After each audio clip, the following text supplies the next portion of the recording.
የጦርነት አውድ በጣም በፍጥነት ነው እየተቀያየረ ያለው። በአመታት አይደለም በወራት ነው እየተቀያየረ ያለው።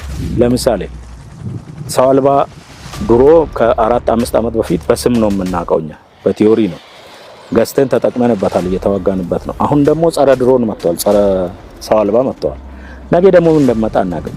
ይሄን ሁሉ ከቴክኖሎጂ ጋር ሩጫ ተያይዘን ከጊዜ ጋር ከሚለዋወጠው በጣም ከሚለዋወጠው ጋር ሩጫ ይዘን አሁን በአስተማማኝ የኢትዮጵያን አየር ክልል ስፔስ መጠበቅ የሚያስችለን ቁመና ላይ እንገኛለን።